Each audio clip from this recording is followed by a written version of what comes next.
Honestly, I'm still just completely baffled that a grown man would throw a literal temper tantrum over a socket wrench. But I guess when you wear a neon yellow high-vis vest every day, the power goes straight to your head. I mean, capturing that kind of unhinged neighborhood micro-tyranny is literally the whole reason sovereign justice even exists. Let's just dive into it. There is a very specific, undeniable sound that a 3/8 drive socket wrench makes when it slips off a rusted lug nut.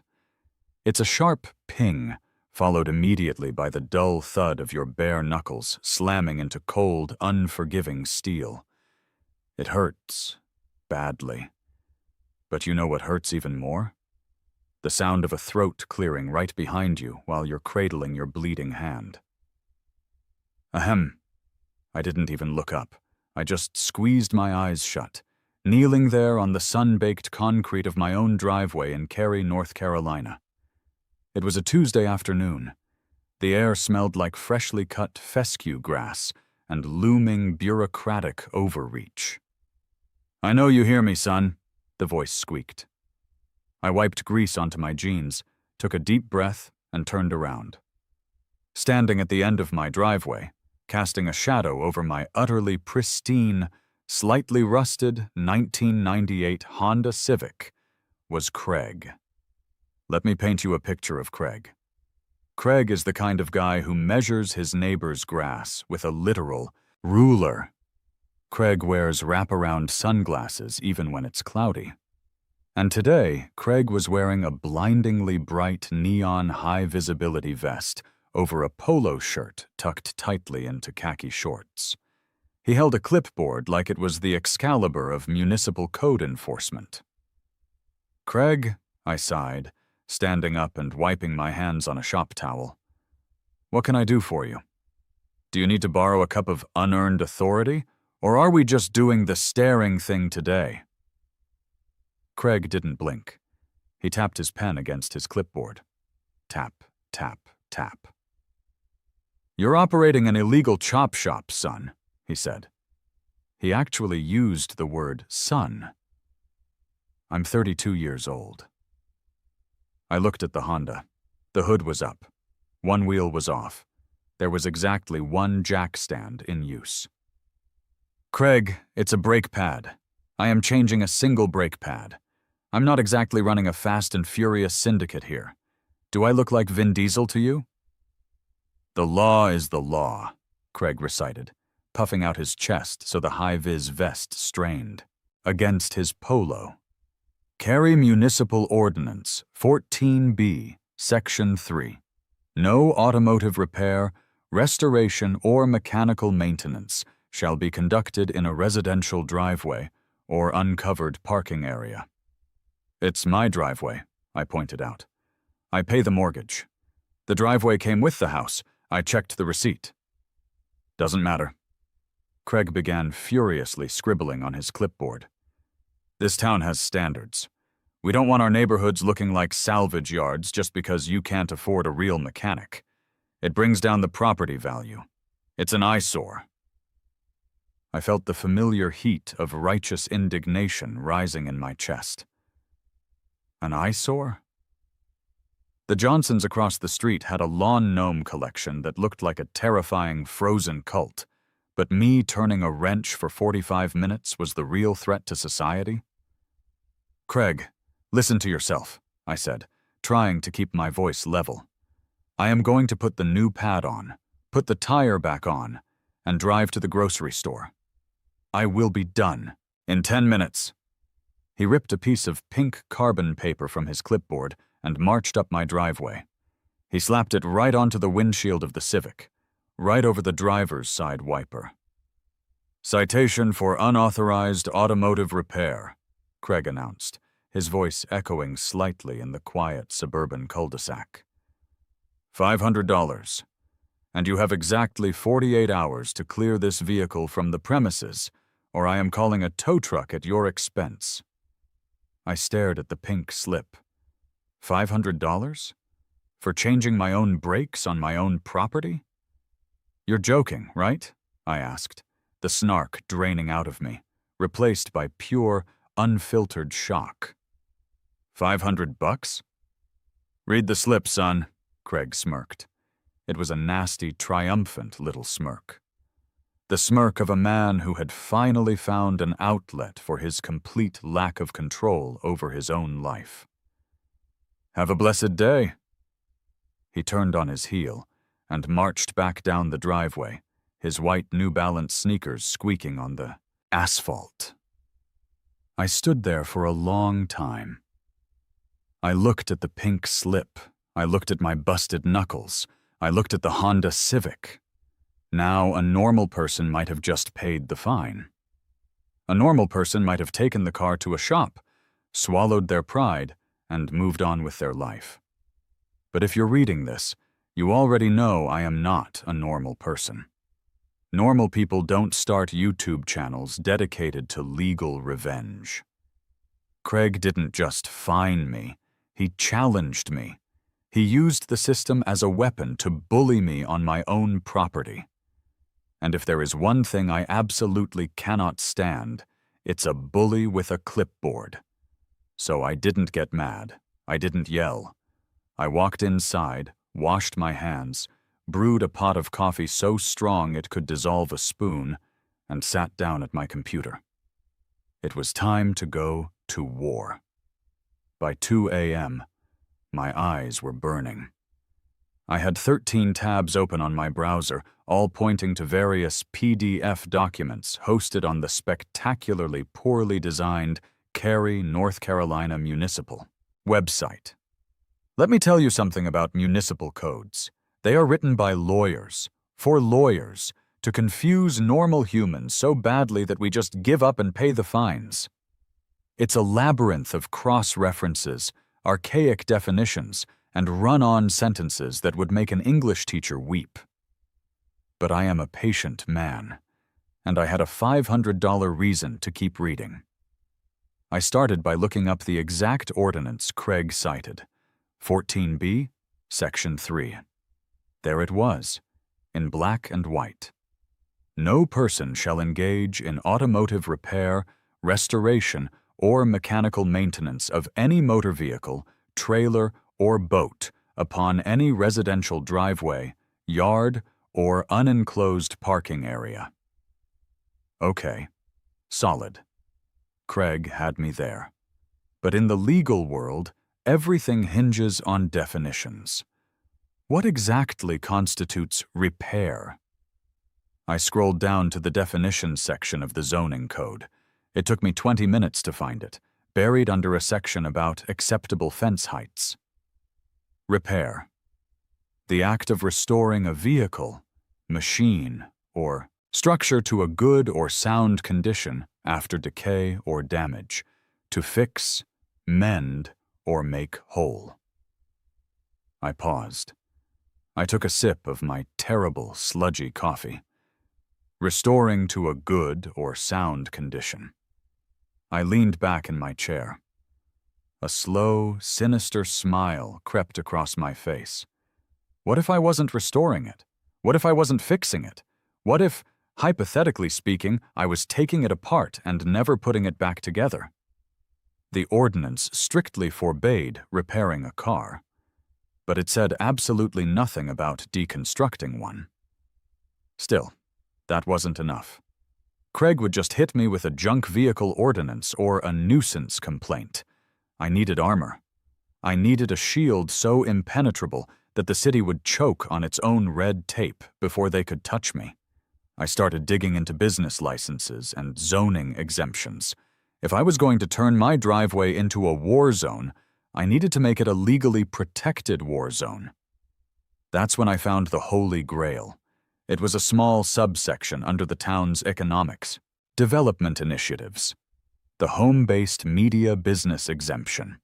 During the pandemic, the town council had passed an emergency measure to allow remote workers and digital creators to operate out of their homes without violating residential zoning laws. For a measly $50 filing fee, you could register your home as a digital media production facility. But here was the kicker, the absolute, magnificent, beautiful loophole that made my heart sing. Under this exemption, Temporary film sets and theatrical props used for the production of digital media were explicitly protected under First Amendment artistic expression guidelines. They were exempt from standard aesthetic zoning rules, including HOA visibility constraints for the duration of the active filming schedule. I read it 3 times to make sure I wasn't hallucinating from the caffeine. If I was just a guy taking a car apart, I was a nuisance. But if I was a digital media production company filming an educational series about the internal mechanics of a 1998 Honda Civic, the car was no longer a car. It was a theatrical prop, and my driveway was a temporary film set. I didn't hesitate. I clicked the link to the North Carolina Secretary of State website. My fingers flew across the keyboard. Business name, Sovereign Justice Productions, LLC. Nature of business, digital media creation, educational content, and theatrical deconstruction. Principal office address. My exact driveway in Cary, North Carolina. I paid the $100 LLC filing fee. I hopped over to the town's portal and paid the $50 for the home-based media business exemption. I uploaded my newly minted LLC articles of organization. At 4:15 a.m., the automated email hit my inbox. Congratulations, your home-based media business exemption has been approved. Please print this certificate and keep it on the premises. I printed it. I didn't just print it. I printed it in color, slid it into a heavy-duty plastic sleeve, and laid it gently on my desk like a holy relic. I wasn't repairing a car anymore. I was producing art. And Craig was about to become my unwilling co-star. I woke up at maybe 11 the next morning. My mouth tasted like battery acid and regret, entirely due to the fact that I had consumed roughly a gallon of discount dark roast over the course of my midnight legal crusade. But honestly, as I peeled my face off the keyboard and saw the shiny PDF of my approved home-based media business exemption still glowing on the monitor, I felt like I had just conquered Rome. I mean, literally, I was Julius Caesar, and Craig was just some guy in a high-vis vest about to get metaphorically stabbed on the Senate floor. Or, my driveway. I stretched, my spine popping in like 6 different places, and grabbed my phone. Step 2 of the master plan required infrastructure. If I was going to legally classify my driveway as a temporary film set, it actually needed to look like one. And for that, I needed a guy. You know the type of guy. A guy who owns a truck that is at least 50% rust, who drinks energy drinks for breakfast, and who doesn't ask questions as long as the cash is green.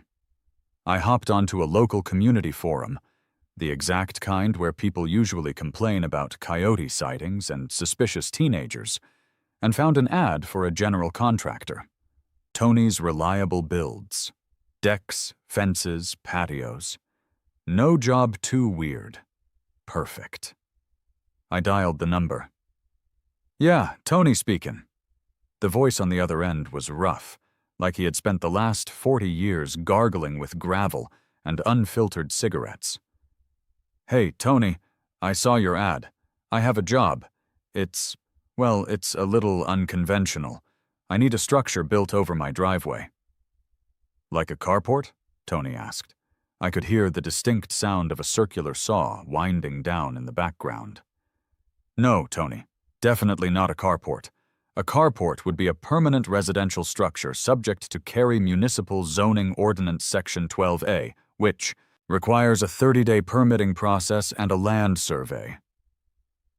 There was a long, heavy silence on the line. "Buddy," Tony finally said, "I just build stuff. You want wood nailed to other wood, or what?"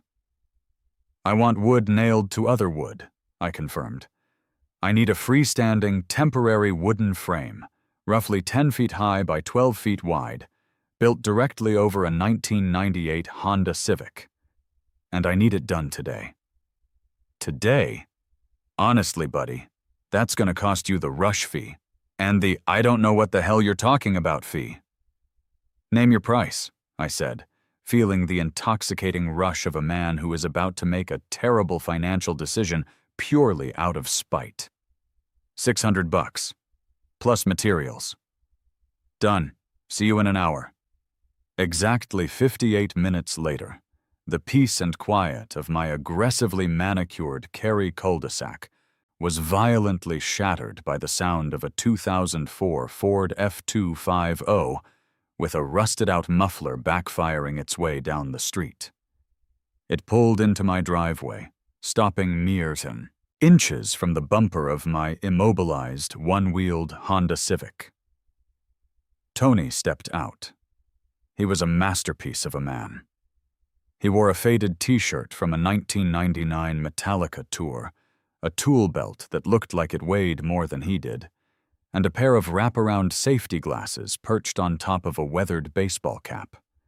He had a thick, unidentifiable East Coast accent. Maybe Boston, maybe Jersey, maybe just pure contractor. "You the guy with the car?" Tony asked, gesturing at the Honda with a half-empty can of a terrifyingly green energy drink. "That's me," I said, walking down the driveway to meet him. "And this is the site." Tony walked around the Civic, kicking the remaining tires with the steel toe of his work boot. He looked up at my house, then over at the Johnsons' house across the street, where I could literally see Mrs. Johnson parting her Venetian blinds with 2 fingers to spy on us. "So," Tony started, taking a long sip of his neon green sludge. "Let me get this straight. You want a box built over a junker, in the middle of a driveway, in a neighborhood where the grass looks like it gets trimmed with fingernail clippers. It's not a junker, Tony. It is a theatrical prop. And yes, I want a box, but we are not going to call it a box. And we are absolutely, under no circumstances, going to call it a carport." Tony crossed his arms. "Okay, Spielberg. What are we calling it?" "We," I said, pulling out a rolled-up piece of graph paper where I had hastily sketched a terrifying stick figure diagram, "are building an all-weather cinematic diffusion rig." Tony stared at the paper. He stared at me. He looked back at the paper. "Buddy, it's 4 posts and a roof frame." "Tony, listen to me," I said, leaning in closer. "I mean, frankly, the city is trying to fine me $500 for changing a brake pad. They claim I'm operating an illegal chop shop. So to legally circumvent their zoning laws, I have registered as a digital media production company. This frame is going to hold lighting equipment and a weather-resistant diffusion tarp to soften the harsh North Carolina sun for my cinematic shots. If anyone asks, especially a guy named Craig in a high-vis vest, you are constructing a temporary film set apparatus. Do you understand?" Tony blinked. A slow, massive grin spread across his stubbled face. "You're building a fake movie set to stick it to the HOA?" "Not the HOA, the city code enforcement. And it's not fake. It's a completely legitimate, legally protected expression of my First Amendment rights as a digital creator." Tony started laughing, a deep, rumbling sound that ended in a coughing fit. "I love it. I literally love it. I had to tear down a guy's pergola last month because it was 3 inches too close to his property line. The inspector was a real piece of work. Tell you what, I'll waive the rush fee if I get to watch this Craig guy blow a gasket." "Deal," I said, shaking his calloused hand. Tony didn't waste another second. He backed his truck up, dropped the tailgate, and started hauling out 12-foot 4x4s. For the next 3 hours, my driveway became an active construction site. The screech of Tony's miter saw echoed through the cul-de-sac. It was glorious. Every time the saw fired up, I swear I could see another set of blinds twitching in the neighboring houses. I helped where I could, which mostly consisted of holding things awkwardly while Tony shot nail-gun rounds with terrifying speed and precision. "Hold that corner flush," Tony yelled over the compressor. "I'm trying, man, it's heavy," I yelled back, my arms shaking as I held a massive crossbeam over the roof of the Civic. "It's an all-weather cinematic diffusion rig, buddy. It's gotta be sturdy to handle the cinematic winds," Tony shouted, completely embracing the bit. He fired 3 nails into the joint. Bam! Cinematic integrity secured. By late afternoon, the structure was up. It was essentially a massive wooden cube surrounding my car. But it was my massive wooden cube. We threw a massive translucent white heavy-duty tarp over the top and stapled it down tight. It diffused the afternoon sunlight beautifully, casting a soft, professional glow over the rusted hood of the Honda. "Tony," I said, stepping back to admire our work, wiping sweat from my forehead. "It's beautiful." "It's a code violation waiting to happen, is what it is," Tony laughed, packing his tools back into the truck. "But it's exactly what you asked for, a premium, top-tier diffusion rig." I handed him 6 crisp $100 bills. "You've done a great service to the cause of sovereign justice today, Tony." "You need anything else? You call me," Tony said, slamming the tailgate shut. "And hey, send me a link to the video. I want to see this Craig guy cry." He fired up his deafening truck and rolled out of the cul-de-sac, leaving a faint cloud of exhaust and a profound sense of accomplishment in his wake. But the rig was only step 1. Now I had to dress the set. A wooden frame with a tarp is just weird. A wooden frame with professional lighting equipment? That's Hollywood, baby. I jogged into the house and started hauling out everything I owned that even vaguely resembled production gear. Over the last few years, I had accumulated a decent amount of amateur streaming equipment. I dragged out my heavy-duty C-stands. I hauled out 3 massive LED ring lights. I grabbed 2 softboxes that I bought on Amazon on Prime Day and never used. I even found a boom mic pole in the back of my closet from a failed podcasting venture in 2019. I ran 2 heavy-duty bright orange extension cords from the garage out to the rig. I set the ring lights up at strategic angles around the Civic, turning them on full blast. The glaring white LED light mixed with the soft, diffused glow from the tarp. It was so bright you could probably see it from low Earth orbit. I set up my main camera, a decent 4K mirrorless rig, on a heavy fluid head tripod, pointing directly at the front of the car. I set up a secondary B-roll camera on a smaller tripod near the left fender. Then I brought out the pièce de résistance. I went up to my attic and dug out a canvas-backed, folding wooden chair. I had bought it at a flea market years ago. I found a fat, black Sharpie and, in block letters, wrote "Director" across the canvas back. I placed it right next to the main camera, facing the Honda. I stood back and surveyed the scene. It was breathtaking. My driveway was completely unrecognizable. The Civic was parked precisely in the center of a brilliantly illuminated, legally shielded temporary soundstage. The bright orange extension cords snaked across the concrete like the veins of a mechanical beast. The soft boxes flanked the car like glowing monoliths. The sheer audacity of the setup was intoxicating. I mean, honestly, it looked completely absurd. The contrast between my meticulously manicured front lawn with its blooming azalea, bushes, and perfectly edged borders, and this glowing industrial film set in the middle of the driveway was jarring. It was a scar on the face of suburban perfection. Just then, I heard a throat clear. I turned around. It was Mr. Johnson from across the street. He had finally emerged from behind his Venetian blinds. He was walking his golden retriever, but he had stopped dead in his tracks at the end of my driveway, staring open-mouthed at the glowing cube. "Hey there, neighbor," Mr. Johnson stammered, his eyes darting from the ring lights to the director's chair, and finally to my greasy, exhausted face. What exactly are you doing?" I smiled, a wide, slightly maniacal smile. I walked over to the edge of the driveway, stopping exactly on my property line. "Hey, Bill, how are the gnomes doing?" I asked cheerfully. "They're fine," Bill said slowly. "Seriously, though, are you building a greenhouse for the car? Because the HOA regulations clearly state—" "Oh no, Bill, not a greenhouse," I interrupted smoothly. "I'm a digital creator now. I've transitioned into educational media. This is a temporary film set. I'm filming a documentary series on automotive deconstruction." Bill looked at the car. The hood was still up. The tire was still off. "You're taking your car apart? On camera?" "Literally, yes.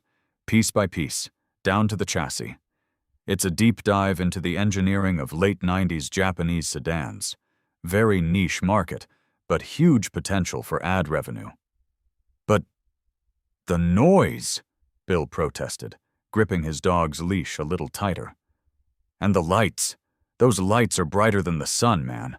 It's going to shine right into my master bedroom." "Oh, don't worry about the noise, Bill. As a registered home-based media business, I am operating strictly within the city's designated commercial noise ordinance hours for media production, which are between 8 a.m. and 9 p.m. And as for the lights, well, I need proper exposure for the 4K. Sensors. You know how it is in the industry." I winked at him. Bill did not know how it was in the industry. He looked like he was trying to solve a complex algebra equation in his head, and failing miserably. "Craig from Code Enforcement was here yesterday," Bill said, lowering his voice as if Craig might be hiding in the azaleas. "He told Linda next door that he wrote you a $500 ticket." "Craig is a passionate public servant," I said diplomatically, though my tone was dripping with so much sarcasm, it could have rusted the Civic all over again. But unfortunately, Craig's understanding of municipal zoning exemptions regarding temporary theatrical setups is a little outdated. I'm sure we'll get it all sorted out very soon." Bill slowly backed away, pulling his dog with him. "Okay. Well, good luck with the documentary." "Thanks, Bill. Don't forget to like and subscribe," I yelled as he hurried back across the street. I walked over to the director's chair and sat down. I looked at the Honda. The stage was set. The legal traps were laid. The bait was dangling directly over the jaws of the Cary Municipal Code Enforcement Office. All I needed now was the villain to return to the scene of the crime. I checked my watch. Craig had given me 48 hours. By my math, he would be back tomorrow afternoon, likely with a tow truck in tow, fully expecting me to be groveling on my knees with a checkbook in hand. He had absolutely no idea what he was walking into. I reached over, powered on the main camera, and checked the framing. The car looked spectacular under the diffused light. "Let's make some art," I whispered to myself, grinning in the blinding glare of the ring lights.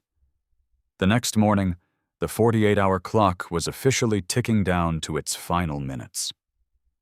Honestly, I woke up vibrating with a mix of too much caffeine and pure, unadulterated adrenaline. Today was the day. Today was the climax of my masterpiece. I rolled out of bed, completely ignoring the dull ache in my back from hauling lumber with Tony all afternoon, and walked straight to my closet. If I was going to be the host of a highly educational, legally bulletproof digital media production, I needed to look the part. I bypassed the greasy shop shirts and the standard issue flannel. Instead, I reached for a garment of pure, unfiltered class, a tuxedo t-shirt. It was a faded, slightly pilling black cotton blend with a poorly screen-printed bow tie that I had literally bought at a thrift store in college for $3. It was perfect. I paired it with my most oil-stained jeans and a pair of steel-toed boots. I mean, you have to respect the duality of the artist, right?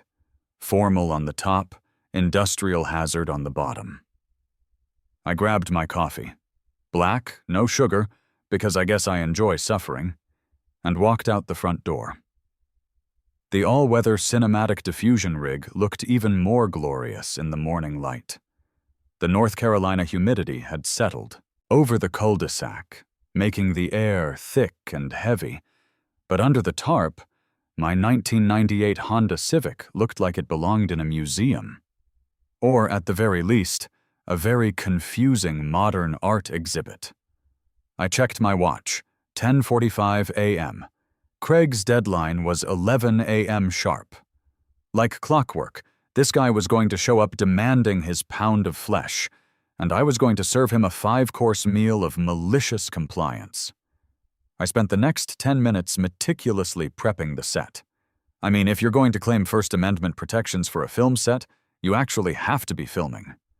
I turned on the main 4K mirrorless camera, double-checked the fluid head tripod to make sure the pan was smooth, and flipped on the massive LED ring lights. Even in the daylight, those things were blinding. They cast a harsh, interrogator-style glare directly onto the rusted hood of the Civic. I turned on the B-roll camera, framing a tight, dramatic shot of the front left wheel hub, the exact spot where Craig had initiated this entire turf war. Finally, I grabbed my microphone.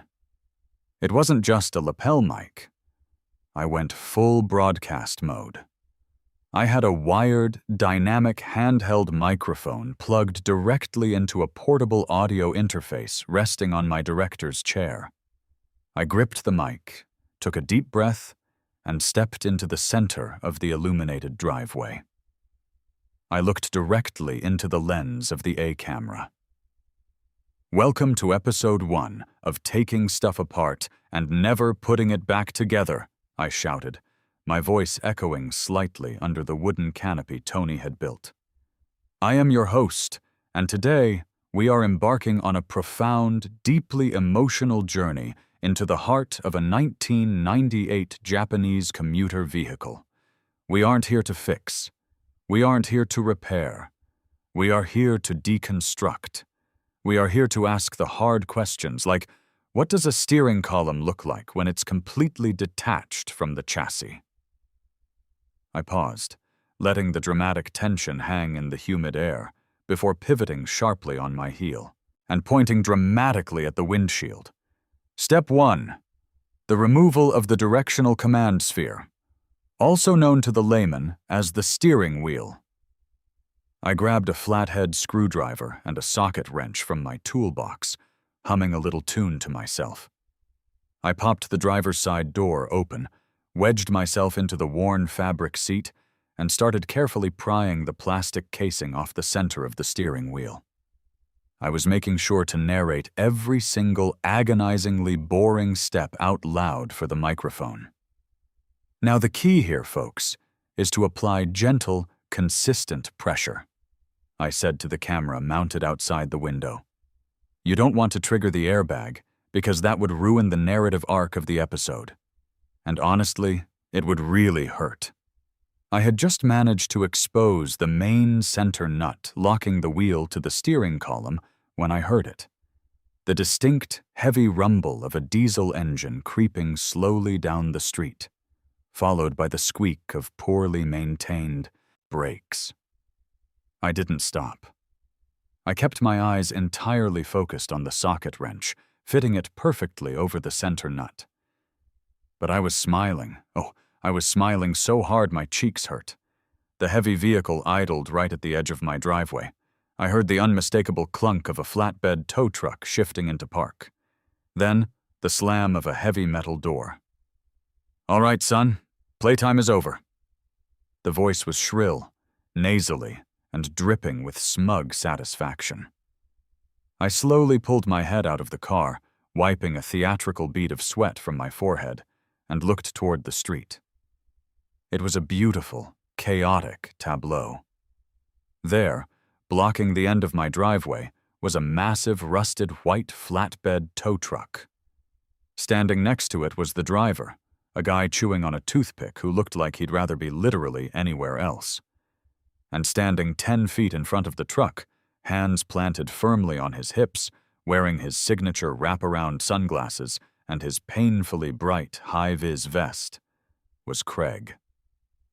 But Craig hadn't come alone.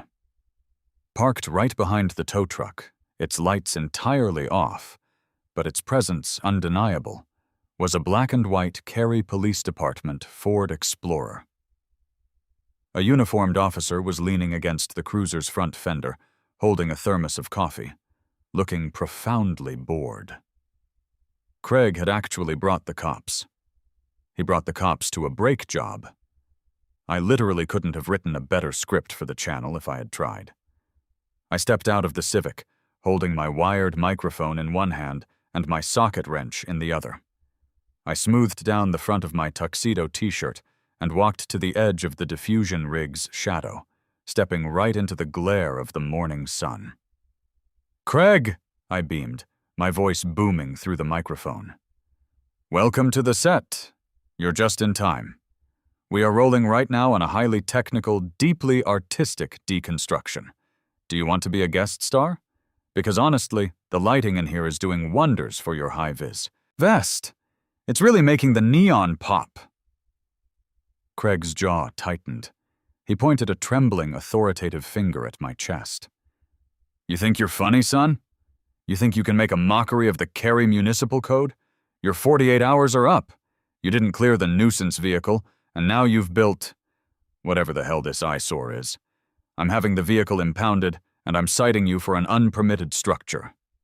He turned sharply to the police officer. "Officer Miller, I want this man cited for failure to comply, and I want that vehicle removed from the premises immediately. If he interferes, I want him detained for obstructing a city official." Officer Miller took a slow, methodical sip from his thermos. He pushed himself off the fender of his cruiser and ambled up the driveway. He was a taller guy, a little gray at the temples, with the deeply exhausted aura of a man who had spent 20 years dealing with people exactly like Craig. "Morning," Officer Miller said, nodding at me. He looked at the wooden rig, the tarp, the blinding ring lights, the cameras, and finally my tuxedo t-shirt. "Nice shirt." "Thanks, officer," I said, entirely sincere. "It's a very formal production today." "Officer Miller," Craig interrupted, his voice pitching up an octave. "The citation was clear. No automotive repair in residential driveways.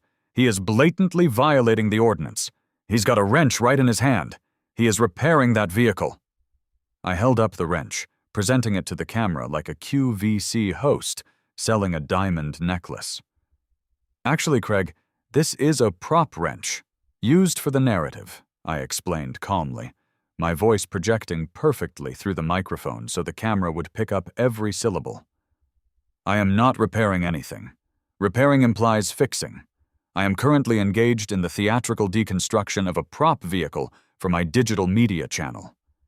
"It's a car!" Craig screamed, his composure completely shattering. He turned to the cop. "He's playing word games, Miller. Arrest him." Officer Miller sighed, a long, heavy sigh that seemed to deflate his entire chest. He looked at me.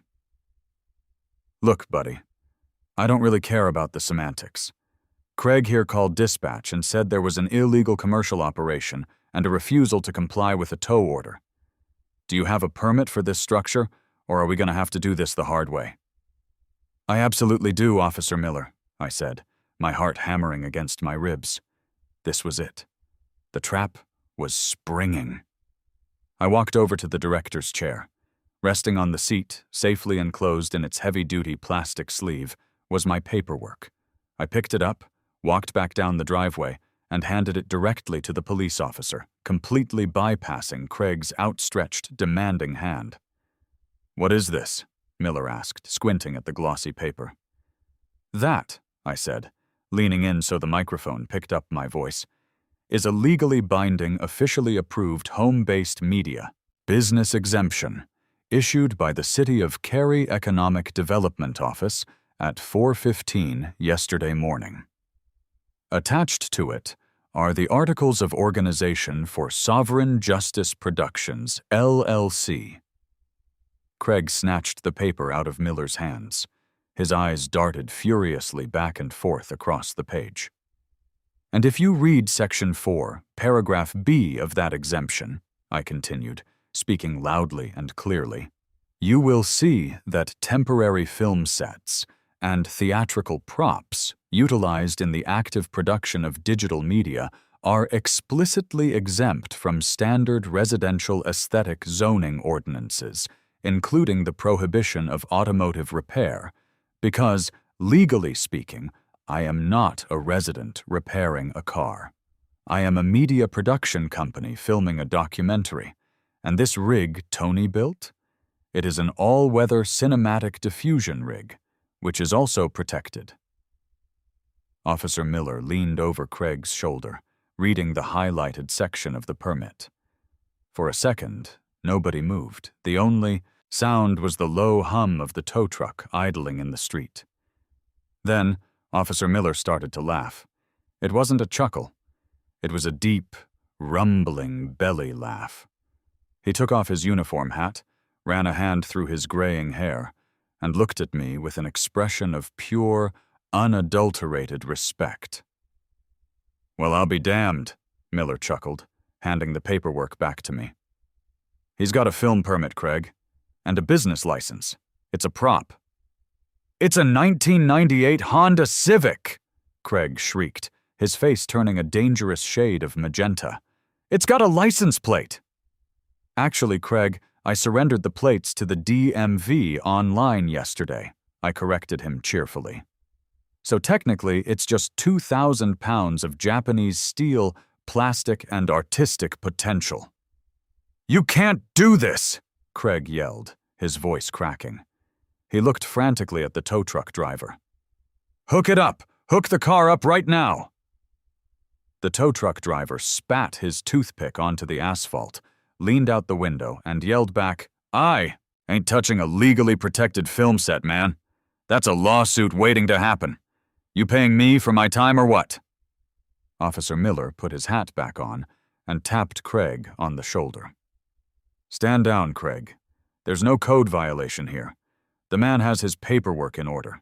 If you want to revoke his media permit, you're gonna have to take it up with the zoning board down at City Hall. But as of right now, on this driveway, he's fully within his legal rights. Come on, let's get out of here before he charges us a location fee." Craig looked like he was going to literally explode. His hands were curled into tight fists. He looked at the permit in my hand. He looked at the massive wooden rig. He looked at the blinding ring lights. And finally, he looked directly into the lens of my A-camera, which had been recording in crystal clear 4K resolution this entire time. He didn't say another word. He spun around, marched down the driveway, and practically threw himself into his city-issued sedan. He slammed the door so hard the side mirror rattled, threw it into reverse, and peeled out of the cul-de-sac, leaving a trail of rubber on the pristine suburban asphalt. Officer Miller gave me a two-finger salute, climbed back into his cruiser, and slowly followed the tow truck out of the neighborhood.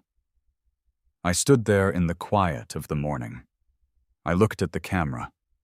I looked at my prop wrench. "And cut," I whispered. I literally sprinted inside. I didn't even take off the tuxedo t-shirt.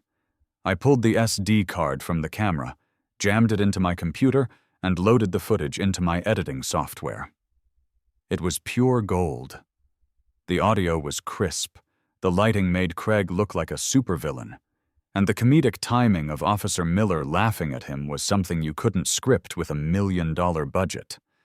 I spent the next 6 hours doing a rough cut.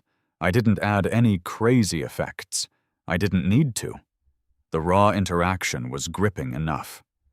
I added a quick intro, explaining the $500 fine, threw in a screenshot of the municipal code loophole, and then let the confrontation play out in its entirety. I titled the video exactly what it was. They fined me for working on cars, so I started a car disassembly YouTube channel filmed in my driveway. I hit publish. I leaned back in my chair, exhausted, exhilarated, and entirely unsure of what was going to happen next. I guess I figured it would get a few thousand views from the hardcore malicious compliance crowd. Maybe it would make a local Cary Facebook group and cause a little drama. I was wrong. I was so spectacularly, monumentally wrong. When I woke up the next morning, my phone was entirely frozen. The screen was just a solid block of notifications overlapping each other so fast the processor couldn't keep up. I managed to hard reset it, opened the YouTube Studio app, and nearly fell out of my bed. 2 million views. In less than 24 hours, the video had exploded. The algorithm had grabbed it with both hands and shoved it onto the homepage of practically everyone on the platform. The comment section was an absolute war zone of people praising the loophole, making fun of Craig's high-vis vest, and begging for episode 2. The subscriber count on the Sovereign Justice channel had skyrocketed from a meager 400 to over 150,000. And right there, at the top of the dashboard, was the estimated ad revenue. I stared at the number.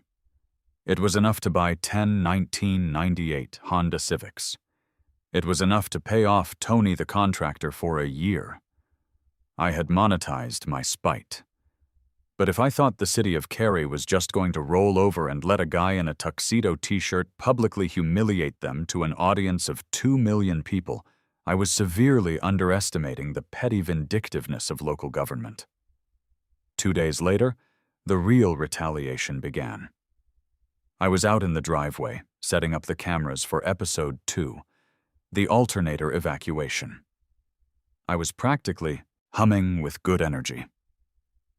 The ring lights were on, the tarp was glowing, and I was just about to start unbolting the serpentine belt when a sleek, black town car pulled up to the curb. It wasn't Craig. This was way above Craig's pay grade. A woman in a sharp, tailored gray suit stepped out of the car. She carried a leather briefcase and walked with the terrifying precision of a corporate assassin. She didn't look at the car. She didn't look at the lights. She just walked straight up to the edge of the property line and stopped. "Are you the registered agent for Sovereign Justice Productions, LLC?" she asked. Her voice was ice cold. "I am," I said, putting down my socket wrench. "Can I help you?" She popped the latches on her briefcase, pulled out a thick manila envelope, and thrust it toward me. "I am the lead legal counsel for the Cary Municipal Zoning Board, operating in conjunction with the Oak Creek Homeowners Association. You are being formally served with a cease and desist order regarding multiple sustained violations of the municipal noise ordinance." I took the envelope. It was heavy. "Noise ordinance? I'm allowed to film between 8 a.m. and 9 p.m. It's in the exemption." "The exemption," the lawyer said, a tiny humorless smile touching the corners of her mouth, "protects your visual aesthetics. It does not protect you from decibel limits. Your neighbor, Mr. Johnson, along with 6 other residents, have filed formal noise complaints regarding the persistent use of pneumatic tools, heavy metal ratchets, and power drills. You are exceeding the 60 decibel limit for a residential zone. If you power up a single tool, we will fine you $1,000 per infraction, pull your business license for operating a public nuisance, and place a lien on your property." She didn't even wait for a response. She turned, walked back to the town car, and glided away. I stood in the driveway, holding the manila envelope. They thought they had me. They found the one vulnerability in the armor. You can't disassemble an entire car silently. Bolts rust. Metal seizes. You need impact drivers. You need noise. I looked at the Honda. I looked at the A camera. They wanted quiet? Honestly, they had absolutely no idea who they were dealing with. If they wanted a silent film, I was going to give them a silent film.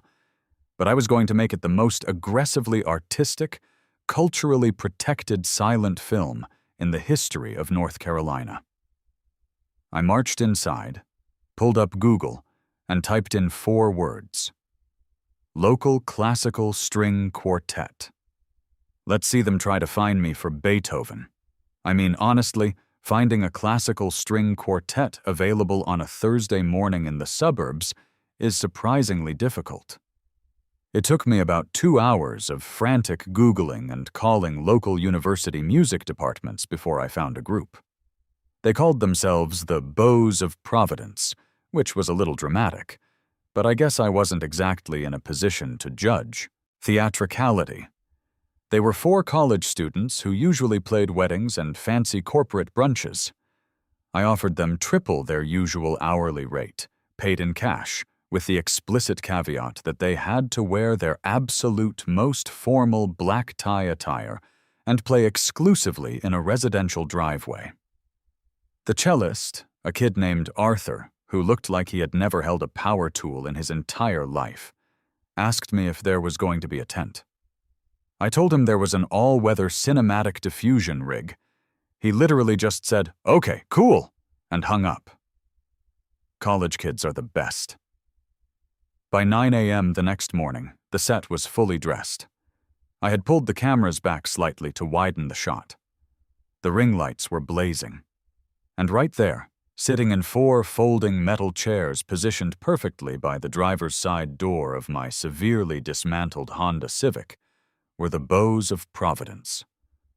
They looked incredibly confused, clutching their priceless wooden instruments under the glowing tarp, but the $300 I had handed each of them upon arrival kept them firmly in their seats. I stood in front of the A camera, wearing my faded tuxedo t-shirt, completely devoid of any power tools. In my hands, I held a massive 4-foot-long steel breaker bar and a single, heavy-duty socket. I hit record. Welcome to episode 3 of Taking Stuff Apart and Never Putting It Back Together, I whispered into the microphone, using the softest, most ASMR-style voice I could muster. The city zoning board has politely informed me that the artistic use of an impact wrench exceeds local decibel limits. They want silence. They want tranquility. They want to stifle my creative process. But honestly, true art cannot be silenced. It can only be rescored. I pointed directly at Arthur. "Hit it, boys." Arthur dragged his bow across the cello strings, letting out a deep, mournful, incredibly resonant note. The 2 violinists joined in, followed by the viola. They were playing Vivaldi's Winter. It was sweeping, dramatic, and intensely classical. It was also, according to my decibel meter app on my phone, resting at a perfectly legal 52 decibels. I turned back to the car. I had to pull the cylinder head off the engine block today.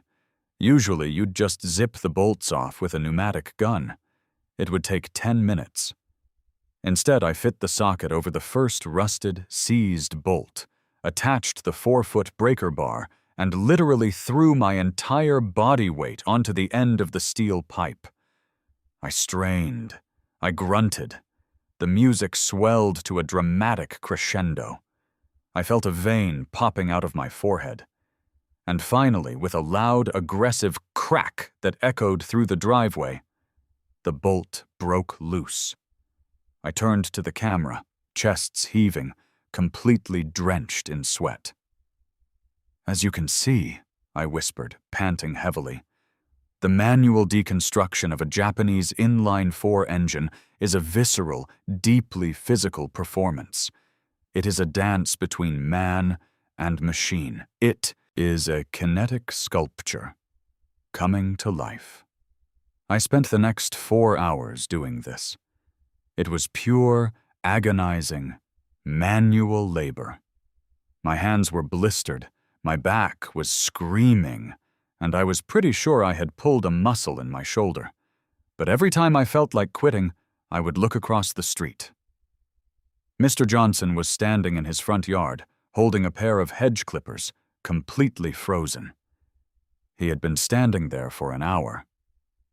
Every time a car drove past, they would slow down to a crawl, the driver staring wide-eyed at the glowing wooden cube, the sweating man wrestling an engine block with a metal pipe, and the 4 classical musicians playing Mozart in the background. At one point, Craig actually drove by.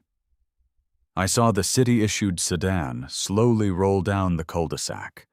He stopped right in front of the house. He rolled down his window. He held out a decibel meter. I didn't stop working. I just locked eyes with him while I manually ratcheted a bolt out of the exhaust manifold. Arthur, and the gang transitioned smoothly into box cello suite number 1. Craig stared at the meter. It hovered at 55 decibels. He stared at me. His face was twisted into a mask of pure, unadulterated hatred. He rolled the window up so hard I thought the glass would shatter, and sped off. I mean, the footage was an absolute masterpiece.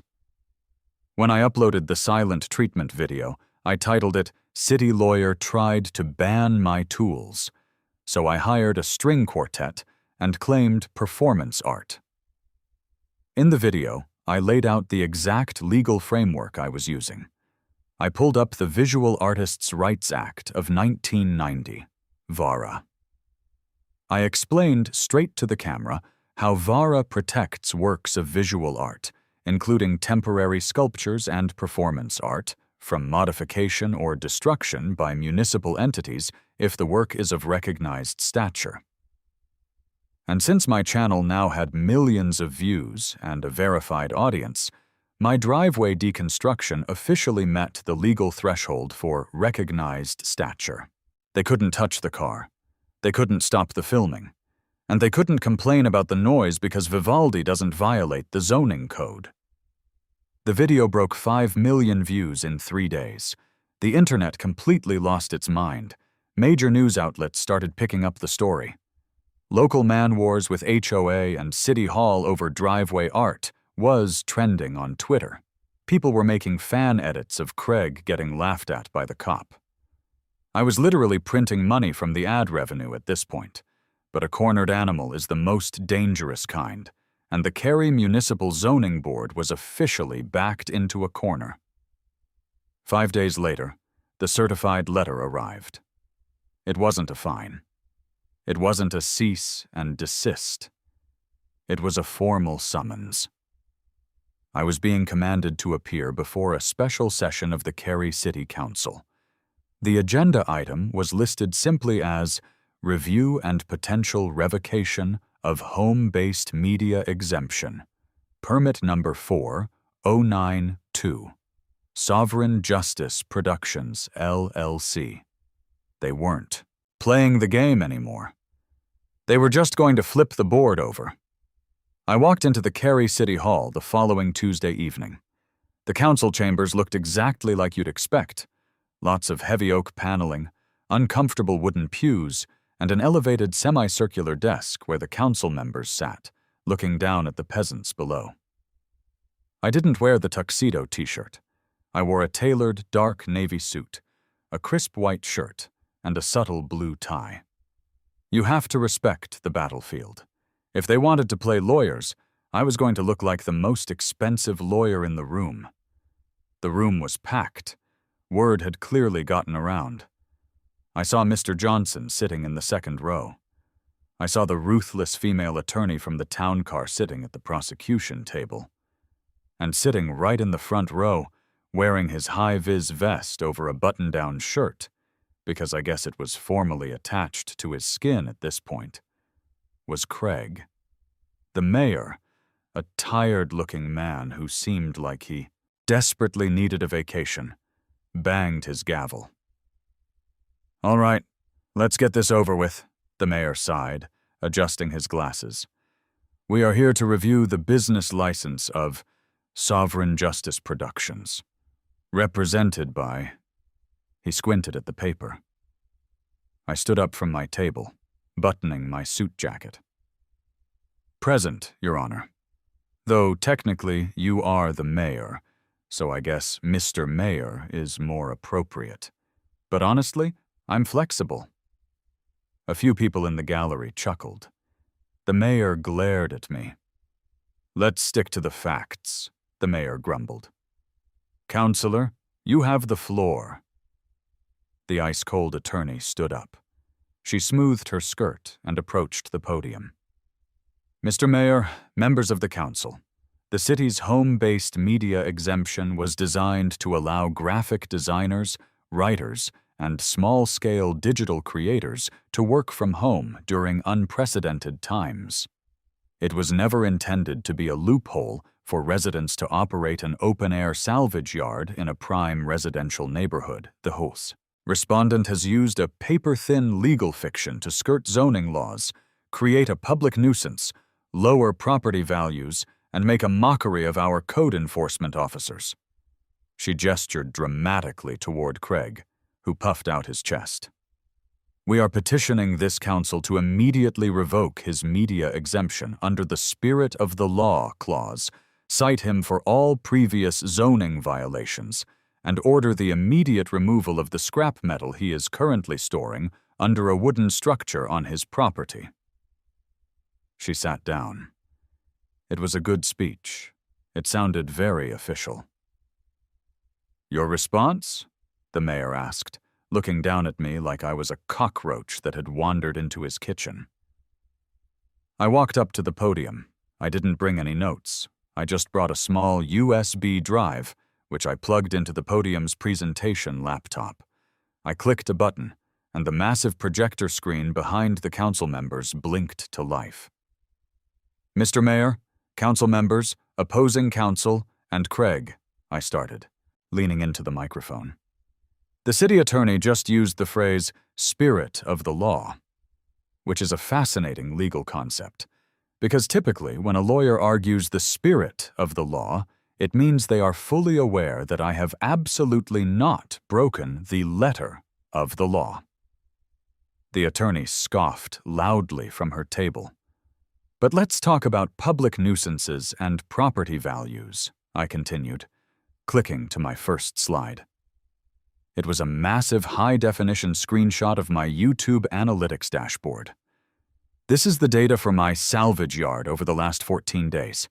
12 million unique viewers, 48,000 comments, and a total watch time that exceeds 2 centuries. I clicked to the next slide.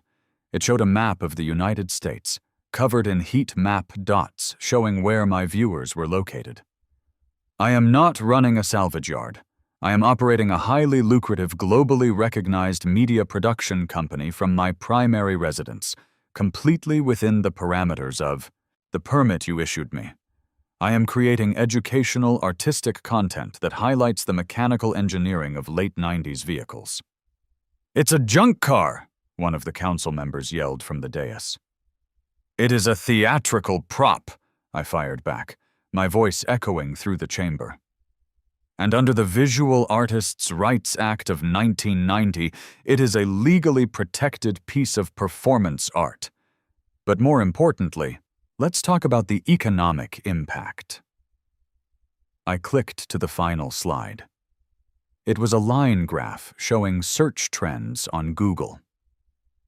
Before my first video aired, the search volume for Cary, North Carolina was statistically 0. Today, Cary NC Code Enforcement and Cary NC HOA are trending globally. I have literally brought more digital traffic, brand awareness, and cultural relevance to this town in 2 weeks than your official tourism board has in the last decade." I paused, letting that sink in. I looked directly at the city attorney. "If you revoke my permit today, you are not enforcing a zoning law. You are engaging in the targeted, retaliatory suppression of a protected First Amendment artistic enterprise simply because you do not like the medium. If you vote to revoke this license, I will not appeal to a local zoning board. I will file a massive, highly publicized federal civil rights lawsuit against the city of Cary for violating my First Amendment rights, stifling artistic expression under VERA, and causing tortious interference with a multi-million-dollar digital enterprise." I leaned closer to the microphone. "And I will document every single second of that federal deposition for my 15 million viewers. So I guess the question is, how much of the taxpayers' budget are you willing to spend to defend Craig's ego?" The silence in the room was absolute. It was deafening. You could hear the hum of the projector fan. The mayor looked at the massive analytics graph on the screen. He looked at the city attorney. "Counselor?" the mayor asked, his voice cracking slightly. Does he have a case?" The attorney stood up. She looked at me, and for the first time the ice in her eyes had melted into pure, terrified realization. She leaned over and whispered something furiously into the mayor's ear. I couldn't hear what she was saying, but I saw the mayor's face drain of all color. He closed his eyes and rubbed his temples. The whispered conversation lasted for 3 excruciating minutes. Finally, the mayor sat up straight. He refused to look at me. He refused to look at Craig. "The council has reviewed the petition," the mayor announced, his voice flat and defeated. "At this time, we find no direct violation of the written parameters of the home-based media exemption. The petition to revoke is denied. The citations are dismissed. This council is adjourned." He slammed the gavel down and practically sprinted out of the back door of the chamber. The gallery erupted. Half the people were cheering, half were booing, but I couldn't hear any of it. I just looked at Craig. He was still sitting in the front row. He looked like someone had just told him Santa Claus wasn't real. He slowly took off his wraparound sunglasses. His eyes were red. He stood up, avoiding my gaze completely, and shuffled out of the room like a broken man. I packed up my USB drive, buttoned my suit jacket, and walked out into the warm North Carolina night air. I had won. It wasn't just a victory. It was an absolute, unconditional surrender. 2 weeks later, the driveway was quiet. The all-weather cinematic diffusion rig had been dismantled by Tony, who I tipped an extra $500 for his impeccable craftsmanship. The ring lights were packed away in the garage. And sitting in the middle of the driveway, completely exposed to the sun, was the 1998 Honda Civic. Except it wasn't a car anymore. It was just a bare metal chassis. No engine, no doors, no interior, no wheels. Just the rusted skeletal frame of what used to be a commuter vehicle. According to the city, it was no longer a vehicle capable of being repaired, and under my still active media permit and VARA protections, it was permanently legally classified as a modern art sculpture. I was sitting in my driveway, drinking a cup of coffee, when a FedEx delivery truck pulled up. The driver hopped out, carrying a large, flat, black box. "Sign here, please," he said. I signed the electronic pad, took the box, and walked over to the skeleton of the Honda. I popped the tabs on the cardboard and pulled out a heavy, glass-fronted black frame.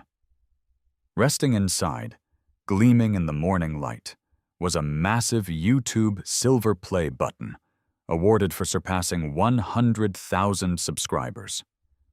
I grabbed a tube of heavy-duty construction adhesive. I slathered the back of the plaque and pressed it firmly onto the rusted metal firewall of the Civic's empty engine bay. It held perfectly. The contrast between the pristine, reflective silver award and the decaying, rusted steel of my legally protected driveway sculpture was the most beautiful thing I had ever seen. Just then, I heard the squeal of brakes. I looked up. The city-issued white sedan was creeping slowly down the cul-de-sac. It was Craig. He was doing his morning rounds. He slowed down as he approached my house. He looked at the bare chassis. He looked at the gleaming silver play button mounted to the firewall. He looked at me, standing there holding a cup of coffee in my faded tuxedo t-shirt. I raised my coffee mug in a silent, exaggerated toast. Craig didn't stop. He didn't write a ticket. He didn't even roll down his window. He just stared straight ahead, a muscle ticking in his jaw, and accelerated out of the neighborhood. Justice isn't just blind. Sometimes it has 12 million views, a municipal permit, and a killer classical soundtrack.